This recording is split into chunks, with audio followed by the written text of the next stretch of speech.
am na lu ñu leen indil lu bees tàq loolu mooy lan diggante nekk programme boo xam ne dafa jóg pour defar diggante yi. diggante dinañ waxtaanee nag si biir kër yi. diggante nit ki ak boromam. dinañ dem si biir office yi. diggante nit ki ak yonantum. dinañ génn réew mi. diggante nit ki sax ak moromam bàyyi daam am na ko tiit na lool ci diggante ak boromam mbaa du yàqu yi. diggante du fi yàqoo diggante dina ko defar fii. ndax nag réeroo amul daal waaye ñàkk a waxtaan a am bu ñu waxtaanee gindandikoo programme boobu nag ana ñen ñoo koy amal. Mouhamadou Lamine Kane Al Mansour ànd ak xaritam Baye Dame Diouf ñooy def diggante. Gambian Talents TV. ñoo leen di indil programme bu mag boobule. dinañ ko indi ajuma bu nekk bu juróom-ñetti waxtu jotee ba juróom-ñeenti waxtu ak genn wàll. Gambian Talents Promotion TV le jibe kanteng mol falale American Embassy Black Lives Matter protest le bijame yalon ko madi jobate nala ka fo molo wala organize binata wolto do resaje pour moli yalon munekete ya organize ye muna fanan soto pour la petition de la famendi la American Embassy ko la o dalilo kama dron sadi sukaila aningal fanay ñoo konton sukay Baraka Bake Yusufa, Black Lives Matter protest la bu nga xamantene amoon na like 2 weeks back but then waxoon nañ ne Madi Cissé moo organise on Madi Jobaate moo organise on Black Lives Matter protest boobu noonu but then unfortunately he was not around and then today gis nañ ko tamit mu ngi fii nii and he is already here and he has been interviewed by different media houses so let's just go and see what they have for us here. Yes, hi. How are you? I'm good. What's your name? Nancy Jallo. Nancy Jallo, what is the purpose of being here today? The issue of Black Lives Matter. We are trying to send a very clear message to Ambassador Pascal, to Donald Trump, that if they don't respect the lives of people who look like us in the US, then they should not be here. Simple as that. It's a very straightforward message. America is the biggest violator of human rights. They cannot police anybody. Who's policing America for all the human rights violations? So it's a new day. The Black Lives Matter is here to stay, and the fight has gone international. We are in Africa. Africa have the biggest population of black people. So, Ambassador Pascal, tell your president, if he thinks that people who looks like us don't have a right to exist in the US, then you guys have no business in Gambia. Pack up and leave. You have no business in the Gambia, so how do you think that your message will be received across the US Embassy today? I think they know that this was coming. There was a previous demonstration, but maybe, I don't even know what happened there. But I want Ambassador Pascal to understand that he can say whatever he says, but the government that sent him here does not respect black lives. President Trump doesn't believe that people who look like us deserve to live. President Trump doesn't value people who look like us. There are a lot of Gambian Americans. So you want to tell me that my son or my nephew driving in the US can just be shot because he's black and nothing comes out of it? This has been going on for years. And it's time for Africans to take over this fight. This fight is not only an American fight. It belongs to all of us. And if we don't take over the fight and hold these people accountable, it's not going to go away. We don't wait until it affects our kids before we start, being proactive. So yes, this is a clear message to the US that they have no right to police anybody or talk about human rights because they are the biggest human rights violators. We have been seeing for the past weeks, the mass demonstration across the globe. So do you think the demonstration is the solution to all this? Do you think it will bring justice? Of course. If you look at what is happening in the US, this is the most, since the civil rights movement, this is the most impactful that, any organization or civil society group have been impactful. A lot of changes are taking place in different states. And I understand that maybe in Gambia we are a bit disconnected, from the US. But those of us who have lived in America have all experienced this. When I'm in America, when I'm walking around, I am viewed as a black person. There's nothing like you're African. Until I open my mouth, I am a black person. So George Floyd could have been me. George Floyd could have been my nephew, could have been Sainabu. It could have been anybody. So I want to appeal to Gambians to understand that this fight is our fight. Don't feel disconnected. Don't feel like, oh, it's American soil. We have all of these issues. All of these issues that we have in Gambia is supposedly, the Americans are here to help. I want to know, what are they helping us on? When your own people who are Americans, are being slaughtered by police officers every single day. How many police officers have been prosecuted for killing black people? Thank you very much, Nancy. Comme mbaɗi ngal ñaba je kan nyamen dron santam felamano kan mbetama kan pour kata American embassy la bundato je baral ñabe police la nyamen dron wol be je kan pour security ñi saja sabatino al ñamul jele ni la banal kay tandiko Black Lives Matter nga jele so kay commentary in English. It seems okay, today it's going to be more interesting of more things. Like we've been seeing many people coming, and right now it seems like they're about to give their petition to the to the embassy officials. Yes, and we're seeing Madi Jobate leading the protest, and he's holding a Black Lives Matter protest banner, and I think this is getting really interesting. Yes, Yusufa. Walandron coming ngajel dron but Madi be nyato ala molu ba noma comité le demonstration ni organize ni non komal be nyabala nyamen dron butung janil sol fente be katakan nang pour isaje molel la moy ngana long yemone soto. Yeah. Jerejef, Yusufa, Sukay, just to tell our beautiful viewers, this is currently happening at the American Embassy. Yes, as of now, there's a Black Lives Matter protest going on, which is been led by Madi Jobate, and they are here right now at the embassy, and they are here with different banners. We can see clearly Madi Jobate is holding "Stop Clean Us," Black Lives Matter, and he's also wearing a T-shirt, which is telling Gambians, which is telling the ambassador of the Gambia from the U.S. that every life matters, and then we are all human. All of us are equal. So I think this is really getting interest. And not only Mahdi, but also his followers and everybody that is standing here is having a banner clearly written like Black Lives Matters, which I think is really, really interesting. Yusufa, what do you have to say? That is it. Yeah, jërëjëf Yusufa lii neex na lii la Gambia soxla this is the right time ku ñiti ñu génn si wax li nga xam ne moo leen naxari dan toog rek ñàkk wax li nga xam ne moo leen naxari kon nag nit ku ñuul maanaam der bu ñuul moom it si ñiti la bokka der bu ñuul dañ ko war a fonka der bu ñuul ñit la der bu ñuul tamit nekk na loo xam ne ñoom it ñu ngi béy seen wareef bu baax a baax si société bi. Hello, we are on. Yeah, der bu ñuul tamit mu ngi def liggéeyam der bu ñuul tamit mu ngi liggéey der bu ñuul bàyyiwut ko ak tubaab bi kon nag tubaab bi tamit war nañ ñoo respect ñun ñi nga xam ne nag ñun ñooy ñiti rawatina nag Gambien bi nga xam ne moom it bokk na si ñi nga xam ne maanaam rey nañ ko Aysatu ñu bàyyi la nga wax ak suñu mbokki alpulaari rek.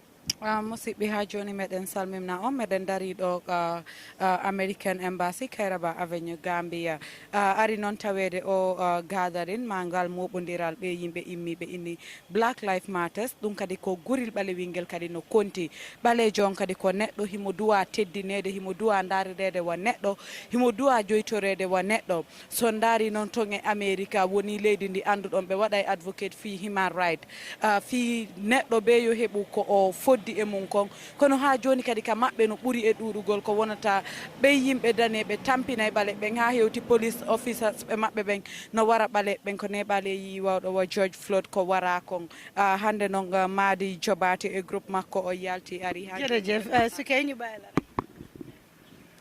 Sister na nga def jàmm rek caméra bi lan moo nekk the purpose of the Black Lives Matter today?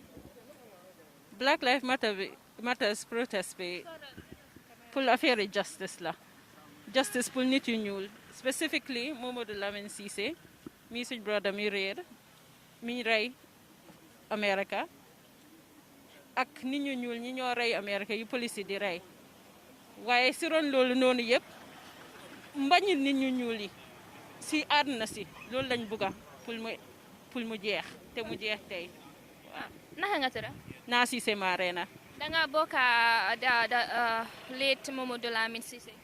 waa suñ boppa yu mbokka lañ waaye man nag xaw ma ko waaye ba tey du mbokka rek moo ma fi indi lii pour nit ñu ñuul ñi ñëpp la su ma ci amutoon mbokka bu réer sax dinaa fi taxaw tey. Ok jërëjëf.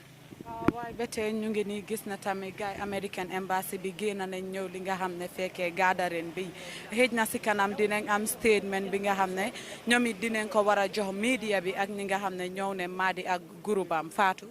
Wow, lii dafa interesting because this is the new Gambia buñ doon yaakaar tubaab bi suñ ñëwee fii warunta ñëw dictate ñu warunta ñëw di def li nga xam ne mooy ñoom luñ bugga te nekkut ñun luñ bugga Madi nag ak teamam bi taxaw neen si moment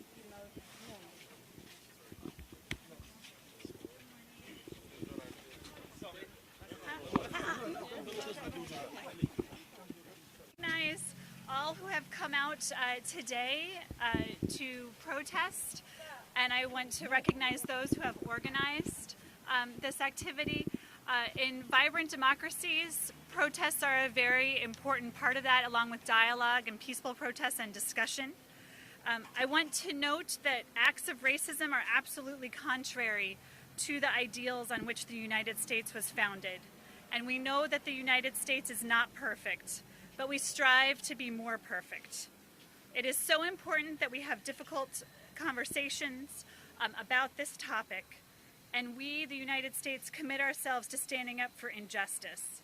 We are a nation united on the concept of liberty and justice for all, and there is much to be done to bring about complete equality. But we look forward to both working together within the United States and also with our partners, those in the Gambia, and we look forward to continuing this dialogue and discussion, and thank you for engaging with us on this very important topic. Thank you very much, ma'am. Can you please tell us your name? Sure. My name is Shelley Seaver, and I'm the Deputy Chief of Mission at the U.S. Embassy in the Gambia. Thank you. Wow. Wow, better gis nañ fi Madi tamit moom it mu ngi taw xëj na dina am lu moo wax. She's having a statement. Good morning, everyone. We're here today to protest the racial injustice against black people, which began many centuries ago. The U.S. was based and built on the backs of black people, on the backs of slavery, on the backs of injustice. It's been centuries, and black people around the globe have had to deal with systemic racism. We're calling on the U.S. Embassy and the U.S. government as a whole to end racial injustice against black people, to end police brutality, which is systemic and endemic as part of the U.S. history and as part of the U.S. culture. As black people in the Gambia here, we are naming it. We are naming it for what it is. We have a few demands, 7, which I will list. The first one is to release the police videos on the shooting of Modou Lamine Cissé, who was killed in Gwinnett County in Georgia, to conduct thorough investigation of all incidents of police brutality against blacks in the United States and ensure full justice and accountability, to conduct constitutional, legal, and institutional reforms to weed out and end cultural racism, and to actively criminalize racism in all forms. Page 3. To reform policing methods to orient law enforcement officers towards non-violent policing methods and educate them about human rights. To reform American education system to fully introduce African and African American history, to highlight the contribution of Africans to world civilization and the building of the United States of America. To provide reparations for African Americans with direct and huge investments in the provision of services, facilities, and opportunities for their social, economic, and cultural development. Uphold and practice democratic values and protect the human rights and dignities of all, Thank you. What is your name? Black Lives Matter. Black name, Lives please. Matter. Nasi Semarena. Thank you. Thank you. Thank you very much. Thank you. Here's our water. So Petition. Sure. I thank you very much for this information, and I thank you very much for your words and engagement. I hope it follows with action. Thank you. I hope it follows with action. Yena dega lolu from the Black Lives Matters. Guy American si tamit ñoom it ñu ne nangu nañ ko appreciate nañ jotaay bi. Black Lives Matters, Aisha, Nigeria, in the whole of Africa, no to racism against blacks in China, no to racism of blacks in Europe, no to racism against blacks in Europe, no to racism against blacks in China, no to racism against blacks in India, no to racism against blacks in Saudi Arabia. No to racism against blacks in Saudi Arabia. We want justice and equality. Freedom and justice. Justice and equality. When do you want it? When do you want it? When do you want it? Right now. When do you want it? When do you want it? Black Lives Matter. Stop killing us. Black Lives Matter. Stop killing us. Black Lives Matter. Out here, the permit they gave us is up to 11:30. We wanted to stand here to show our disagreement, to respond to that systemic racism. That systemic racism that caused slavery, colonialism, the exploitation and oppression of black people around the world. It is not just in the United States, but across the world where black people are constantly subjected to discrimination. Whether it's in sports, even in the World Bank, in the United Nations, we see how black people have been discriminated. We see in China how black people are discriminated. In India, in France, in Germany. We want to end that, but also to say black lives in the Gambia need protection. We don't want police brutality in the Gambia. We had a regime here that took black lives. In this current dispensation, we have black lives taken by state agents. There's no justice and accountability. You go to Senegal, in Nigeria, in Angola, it is not happening. So therefore, we are standing here not just to respond to the murder of George Floyd and the killing of Mohamed Lamin Sise, but to say, as black people, our lives are endangered. And we have to stand up to ensure there is justice, freedom, and equality for black people like all other people in the world. So thank you for coming. This is not just today. Let us continue to organize, to stand up, to speak up in your family, to raise awareness in your associations, in your communities, in your neighborhoods, in your schools and workplaces, to demand justice and equality and freedom for black people. This is the struggle. It is not just today, but it is tomorrow in all forms, everywhere, every day, until we have justice, equality, and freedom for black people like all other peoples of the world. So thank you. Yes, so we have reached a point. We have made our point. So we want to thank everyone. We want to respect the police that permit, the time that they have given us, so that from now onwards, yes, we would ask that people now go and run their other businesses. Thank you very much. kon nag mbokk yi ñu def nii rek waxtaan ak ñeneen ñi nga xam ne gis neen leen fi si li nga xam ne mooy Black Lives Matter na nga def. jaama rek. noo tudd. naataange. naataange naka. naataange ba. naataange ba looy def fii. dama gis advert bi in the social media. You know, there's a protest here, and I'm really interested, so I come to show my, to participate. Yeah. Rey yi nga xam ne ñu ngi ko rey Africans. Whoa, no ko gisee moo nekk like the world is very jealous of the black man in the first place, xam nga. And they fear us because they have done so many bad things to us. Understand nga ma? And they fear that once we are strong again, maybe ñu ñëwaat ñu feeku seen kaw. Understand nga? We're gonna like revenge and stuff like that, But we have to. What they should understand is that Kylie. What they should understand is that the black people are the greatest people on earth, So they shouldn't have no fear, Let them just be cool, and we treat all human beings and all human race as equal. This is what we want. That's why we are here. Yeah. Oli ñu gis la fi yow it. How are you? How are you, sweetie? You okay? Black Lives Matter. Why are you here today? Well, you know, a Gambian was murdered, MLCC, in Atlanta by police officers. You have George Floyd, you have other men, women, and children that are being murdered all across America. And what happens in America to black people affects what happens to black people all over the world. One struggles, everybody struggle. A threat to injustice anywhere is a threat to justice everywhere. So, you know, as African people, we have to organize and walk in solidarity with everybody that's on the front line struggling, you know, until we see the policies and the laws change when it comes to police brutality and other injustices. We have to always support the struggle. So that's why I'm here. All right. A lot of people are concerned about Black Lives Matters, even in Gambia. gaawal tuuti jàmm rek maa fi. ñu ngi gis ne yow yaa jiite li nga xam ne mooy Black Lives Matter bi tey. bokk yow jiite ma ko waaye dama ci bokk tamit comme ñëpp waaw loolu la waaw.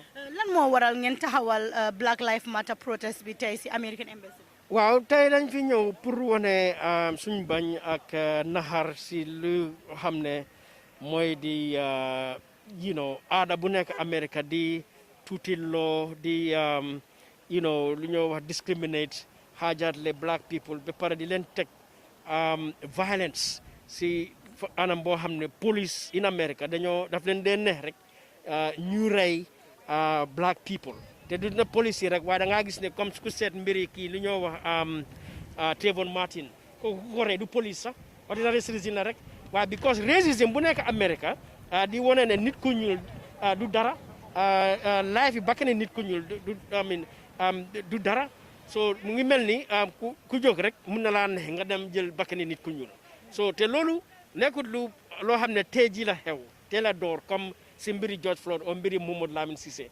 ku xam history di nga xam ne slavery America si kaw luñ ko sampa slavery you know si kaw racism na taxaw yaa ngi gis te loolu mu ngi xew hundreds of years ago nga ñëw seet colonialism si boppam xam nga ni tubaab yi ñëwee yëre ñu xam nga di ñu toroxal loolu yëpp bokk na ci lu ñoo xeex te looloo tax ba black man et black woman nit ku ñuul du America rek waaye Europe mbi de China mbi de India aussi dëkki arab yi kenn jàpput bakkani nit ku ñuul kenn fonkut ko xam nga di leen toroxal di leen def lu leen neex waaw waaye foofu rek la am tamit nga seet si biir Gambia sax dëkk nit ku ñuul Sénégal o mbi de Nigeria suñ nit ñi seen bakkan suñ government si fala wuñ ko gis nañ fii Gambia 22 years ñu am government boo xam ne rey na Gambians xam nga mënuñoo compter sax ñaata lañ rey mu ngi mel ni fonke wuñ bakkani Gambian te Gambian life is a black life nga seet sa ñu government bi ne dañ am démocratie gis nañ fii Haruna Jatta nuñ ko rey in Kanilai dara génnu ci ñu gis mbiri Keba Seka university student xam nga police yi ñu jam ko ñu rey ko xam nga gis nañ Ousmane Dabo koo xam ne anti crime unit ñoom ñoo ko arrest xam nga buñ ko bàyyee mënut a am boppam dem dee te si yooyu yëpp ak yeneen dara génnu ci so loolu yëpp mu ngi wone ne even si biir Afrique sax comme Gambia black lives kenn falaw ko te loolu dafa war a stop waaw soo suñ taxawaay tey fii loolu la pour wane suñ bañ suñ naxar di de toroxtaange bu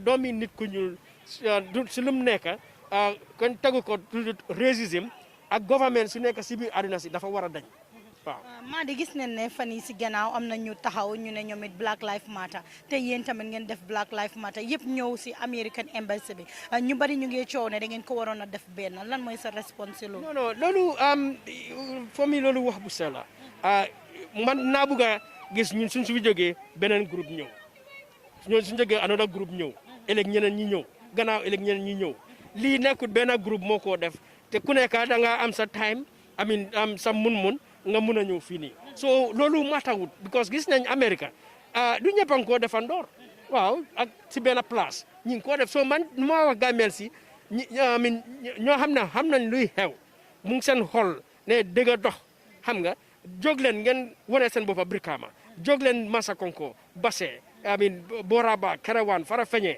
Buyam Sibanor yaa ngi gis Banjul nañ jóg de dene rek benn groupe benn waxtu moo war a def lii non non so loolu nit ñi ñoo wax loolu you know nañ bàyyi wax bu sew xam nga lii di ne yëpp dañ war a bokk def ko benn déedéet waaw so pour man nit ñi li ñu wax noonu amul solo waaw amin dañ soxla ñi bëree different groups ñi ñëw ñu def ko pour won America won àdduna si suñ government si won lañ ne nit ñi dañ bañ luy xew waaw loolu la loolu am na solo jamono ji noo gisee ki nga xam ne moo nekk American ambassador bu fi nekk waxam bi well America dañ dee wax bu rafet waaye duñ dee def jëf bu rafet so wax na America ne si kaw lum taxaw si lum juddu mooy justice equality freedom waaw soo riidee seen constitution bi soo riidee seen declaration of independence soo riidee seen loi yi civil rights act wax nañ lu baax lu neex loo xam ne mbiri human rights la waaye den soo seetee si biir Amérique luy xew méngeewut ak seen loi yi ak wax yi ñoo wax ñoom loolu problème bi because America seen government bi jóg nañ ñu daan si kaw beneen dëkk beneen government beneen jiit génne na ñu ne because ñooñu ñu ngi toroxal seen nit ñi xam nga ñu ne ñooñu amuñ démocratie ñu ne ñooñu duñ dee respect human rights def nañ loolu teg nañ ay government ay countries African Union si biir boppam dañ war a jël action boo xam ne dina doon gën a am doole waaye kontaan naa fan yële maa ngi dégg ne African governments ñu ngi indi mbiri racism ci benn United Nations meeting waaw loolu luy xew America against black people dama jël ne dafa war a nekk a security council issue comme Iran o mbite Venezuela o mbite Zimbabwe naka la ko America di ko indee si security council bi suñ government si dañu war a taxaw gis ne lii tamit ñëw because lii xew America dafa am doole waaw. sa final message. well dama wax rek nit ñi nañ xam li ñoo wax fii nii ñu seetaat mbir mi ñu xalaataat ko xam ne li ñoo waxee mooy pour freedom justice ak equality African people yëpp si biir àdduna si loolu la ñoo waxee waaw. jërëjëf. kon nag hani mbiɗo ɗon ɓe ñinin ka rolla ɗo kamata nga sunkuti ñimma doji jam mbaɗen sa ñinin ka tola mbaɗa mo seytoɗo nde to mum fanmata jeytelede jeyte kaba alnata wonala jam bin nata minne jaw wolen kalo mo fingol ye anin kuwol mi ɓe kerin duniya kono niya jiiɓe mo fingol ko batal mil taki because i balol finta ñamin anin ila mo fingya wolen tel si jambi pour kadiyamu safo afrique ɓe toyala ka fo ko mo fingol la bata duniya kono a ñanta kaddan ne nga demonstration o jele ka fume ko min balambaya kela ni ku ya ko itande man secondaire amake gambe demanta siatala so la jiko to nyin demonstration o avec sikeno solution o tele pour albe nyin kala ya soto ha ndefe hanatara manke nyin doronti bari momo hanatara mo kile mo fulalong ningan nsafa na mira ya fo dal dim mol ya moy balan nako nyamo kulete mi yalan ko ni aja sita nyin tembo da fo mol ka wuli kan na baluwol la pour ngadiamu a jareta lale so ndefe momo mota fono la kon ta datije ni momo be la kuwolte because mo fingol niaji be dunya be damin bi nga kata bakal pour dunya e fota woto so mota fono la kon ta la hajiti je ni nyanta kala mo be tati andum ka fo nyanta sala nyim fangati lende fe ngajele americano la embassy me yalon ko membola wol diamate la to yala ay kuma nyimma balla faje kuma kala petitional e mendi yala babula la filale tilinko be kala jele bari komi ka fol dron komi da diatale ka diamule bari ta kala dron komi kumola woto so yaji ka alla kumo nya ba moyla ntamalo fo mbejji ko sodo no la because ngana kabirin jura donc comme nene kuma kanon don kuma al nene donc don kuma leta don ite mona jikije sa fo ko mebe kadiyam sante wo be tar yala bare ngambati do mande ngajibe bare neje fana fintita nanata fo mole woto minta ko alafta ka efforts kala so bare mo sey la boy sa fo do mande yajibe bare tan ngami lo wala ko molten dahala fo lafta minna ayke so hanata mela mo intel ba continue la lañ ka min kan ngake aja hani bidron iko ning demonstration na gambe fo ning ko ka finte baga kato nga ka foje le membe jaman siya bake iko ka fo le fitino lo nyirbe fitna nyino la wala ne ka finte nyi sisi so kono diamo ka siya le dal so ibe mona fo lo moli nte la miraya mindina walen natar nte le barin ke mo muti mi yalan ko afatano nta fo ko nyirbe fitna wulin la because mbaje le ko mbakilim fa kele ngo wala niyo bota jang so wo jarita nyaku ko la ne aji ben tan nata janne nganyum ko be ka kayro lo kono diamo be ka kulu lo kono ngana ko wol fale yemol moy mol tada so nyim manke ko temi yalan ko mol la fata ka problem wala wulinde black lives mo fingon tel nga enough problem so tole so mo ta fin delay ta problem woni because you already have ye jama so tole faka pare because of ibalo la fingo kumol senata baka aja barka baka aja jeyta kaba ngitun Sise Marena. Lan moo nekk the purpose of the Black Lives Matter today? Black Lives Matter bi soo gisee nit ñi taxaw mooy ne dañ bëgg a der gu ñuul nit ñi ñu respect ko nit ñi tamit jàppa der gu ñuul ak der gu weex ni benn lañ soo gisee police Amérique ñu ngi rey nit ñi te nit ñu ñuuli la ñoo rey si li gën a bari nit ñu ñuul la ñoo rey nit ñu ñuul ñi nga xam ne amuñ gànnaay amuñ dara ñeneen yi dañoo dem di seet picca yi seetaan picca yi si paak jigéeni tubaab oo leen oo police yi duñ laajte li xew sa ñu rey leen te police buñ reyee nit ñu ñuuli ba pare dañoo defar lépp daal ne leneen a xew loo xam ne xewut te soo seetee history nit ñu ñuul ñi si àdduna si depuis ay téeméeri at fa naa ñeneenti téeméeri at wala ëpp loolu sax tubaab yi mënu ñoo may suñ jaama tubaab yaa ngi suñ dëkk yi di ko yaaxa ñu ngi jàpp nit ñu ñuuli fii enu leen yóbbu leen si dëkk boo xam ne xamuñ fa bokkuñ fa ñu jàpp leen ay jaam ñuy liggéey ñuy leen a dóor ñuy leen a réep xawma word bi si olof réep di leen rey loo xam ne ñeneenti at la biñ ne jaam yëfi jaam bi jeex na tamit soo gisee nit ñu ñuuli fi ñoo dëkka mënuñoo dëkka ak tubaab yi nit ñu ñuuli mënuñoo am liggéey gu baax boo nekkee yaay bu ñuul nga jur doom bu góor bu ñuul doo nelaw parce que yaa ngi xalaat ne police mun na koo rey anytime te taxut sa doom mun naa jànga sa doom mun naa dem school mun naa nekk si yoon te loolu taxut ba tey soo léegi nag fi ñu nekk nii dañ bëgg a wax ne ni der bu ñuul am na value der bu ñuul comme der bu weex la ñun ñëpp ñoo war a em suñ mënutee em daal der bu weex waruñoo gën waaw looloo ñu fi indi tey. dégg la der bu weex warut ñoo gën ñu ngi la gis yaa ngi read a statement on behalf of the ñi nga xamante ne ñoo fi taxaw pour protest ndax yow statement bu nga read foog nga ne dina tax ngeen achieve yéen lu leen indi fii nii. Join me, Aissatou Koli, every Friday from 12 to 1 p.m. on Gambia